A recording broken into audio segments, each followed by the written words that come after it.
Shalom Jemaat GKI Kanaan yang dikasih Tuhan.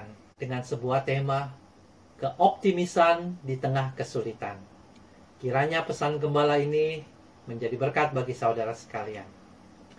Saudaraku, di tengah-tengah pandemik virus corona, kita harus terus-menerus membangun sikap positif dan optimis, rasa syukur dan sukacita, dan tetap semangat dalam menjalani aktivitas kita sehari-hari. Saudara setuju? Karena ketika kita bersikap demikian, maka kita sedang memberikan energi positif bagi tubuh kita, yang berdampak naiknya kekebalan tubuh kita. Betul tidak? Tidak hanya itu, kita juga akan menjalani hari-hari yang sulit ini dengan lebih ringan dan bahagia. Saudara mungkin berkata, wah, gimana mau bersemangat dan optimis kalau setiap saat kita bisa kena COVID? Bisnis dan pekerjaan sudah Senin Kemis. Saat ini tidak bisa pergi kemana-mana karena PSBB. Saya tidak menutup mata dengan kondisi sulit ini. Tetapi kita memiliki alasan yang kuat untuk kita tidak menyerah dan kalah dengan keadaan. Dasarnya adalah pribadi Allah itu sendiri yang telah bertindak dalam hidup kita. Allah telah datang ke dalam dunia menjadi manusia untuk ikut campur dalam masalah kita.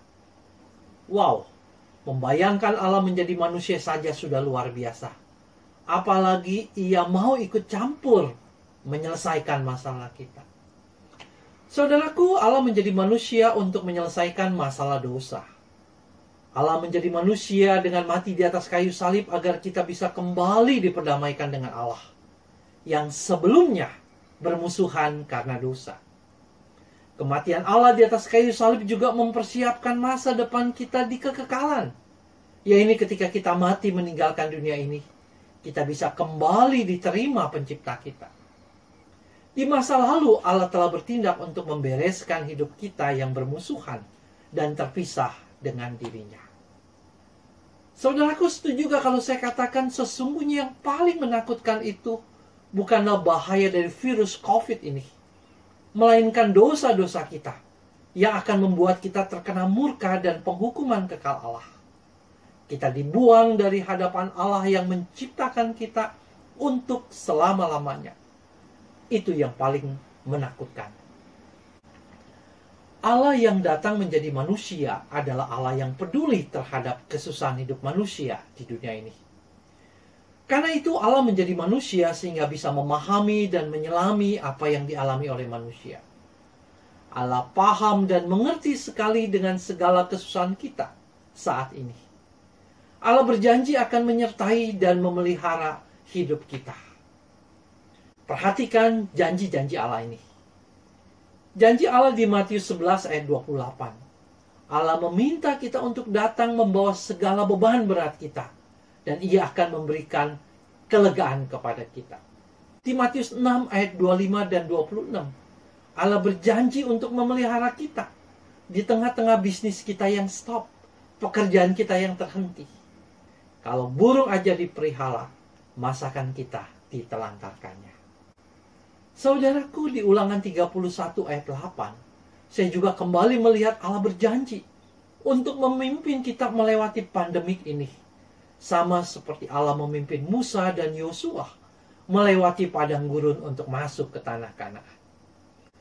Masih ada banyak janji-janji penyertaan dan pemeliharaan Allah bagi kita. Dan semuanya pasti akan dikenapi. Karena Allah adalah Allah yang maha kuasa dan setia kepada janjinya. Saudaraku, terkadang saya melihat diri kita seperti orang yang bodoh sendiri. Karena ketidaktahuan dan ketidaksadaran. Saya ilustrasikan seperti demikian. Ketika malam hari kita berhadapan dengan kegelapan di rumah kita, apa yang kita lakukan? Ya, kita menyalakan lampu dengan menghidupkan sakral semua lampu di rumah kita. Betul tidak? Tetapi saudaraku, kita tidak lakukan itu. Kita hanya menyalakan sebuah lilin untuk menerangi seluruh rumah kita. Padahal di rumah kita ada listrik dengan peralatan lampu-lampu yang lengkap. Tinggal kita klik nyalakan. Tetapi kita tidak melakukannya. Demikian juga kita dalam menghadapi pandemik ini. kita punya potensi kekuatan yang besar, yaitu pribadi Allah itu sendiri dan janji-janjinya. Tetapi kita tidak bersandar pada itu semua.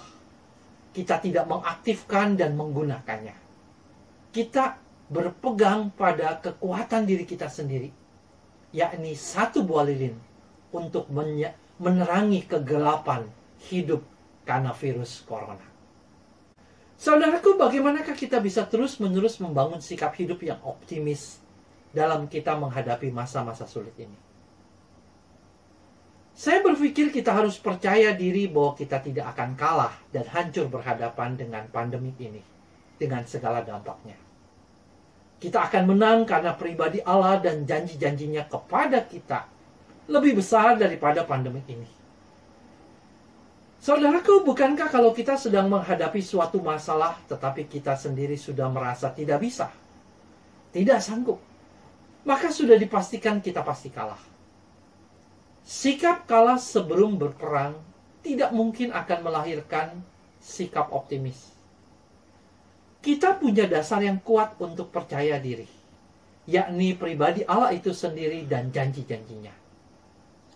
Pandemik ini seharusnya tidak bisa menghancurkan semangat dan hidup kita.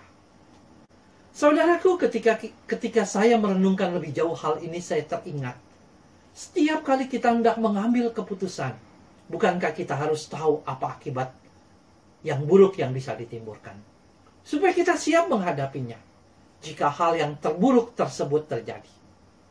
Lalu saya berpikir, sebenarnya apa dampak yang terburuk dari pandemik wabah virus corona ini? Apa, saudaraku? Kematian kita, betul tidak? Ini adalah akibat yang paling ditakutkan oleh semua orang. Tetapi bukankah bagi kita orang percaya, masalah kematian ini sudah teratasi oleh kebangkitan Kristus? Rasul Paulus katakan, "Hai maut, di manakah kemenanganmu? Hai maut, di manakah sengatmu?" Tuhan Yesus berkata, "Akulah kebangkitan dan hidup." Kebangkitan Kristus telah mengalahkan kematian. Jadi kita seharusnya bisa tetap bersikap optimis dan bersemangat menjalani hari-hari kita di tengah-tengah pandemik virus corona ini. Karena dampak yang paling menakutkan sudah kita bisa hadapi. Akibat buruk lainnya apa? Bisnis-bisnis mulai stop. Kita menghadapi masalah ekonomi yang serius. Saat ini kita mungkin tidak punya pemasukan karena bisnis berhenti, pekerjaan stop. Tapi saya mau mengatakan, yang penting saat ini adalah apakah kita masih bisa beli sembako atau tidak. Kalau masih bisa, bersyukurlah. Artinya kita masih bisa hidup. Selama masih bisa hidup berarti masih ada harapan. Uang kita bisa cari kembali. Karena itu saya berkata, saat ini hidupilah hari-hari kita dengan baik sampai roda ekonomi berputar kembali. Saya percaya janji Tuhan bahwa burung udara dipelihara, apalagi kita pasti akan dipeliharanya. Saudaraku, di samping itu hidup kan bukan semata-mata hanya mencari uang, tetapi ada juga hal lain yang jauh lebih berharga, yakni masalah Tuhan dan masalah keluarga. Inilah saatnya kita menaruh perhatian kepada kedua hal ini, yang mungkin selama ini kurang mendapat perhatian kita karena kesibukan kita bekerja. Jadi kita seharusnya masih bisa tetap bersikap optimis dan bersemangat menjalani hari-hari kita di masa sulit ini. Karena ada hal berharga lain yang bisa juga kita kerjakan, selain mencari uang yang saat ini kita tidak bisa kerjakan. Saudaraku, akhir kata saya mau mengajak saudara terus-menerus membangun sikap hidup yang positif dan optimis. Bersyukur dan bersukacita, dan selalu bersemangat menjalani hari-hari kita. Sikap optimis ini membuat saudara lebih sehat dan bahagia. Dasarnya, ingat, Allah dan janjinya lebih besar dari pandemik virus corona ini. Tetap semangat dan maju terus. Bertumbuh dalam Kristus, berubah dalam hidup.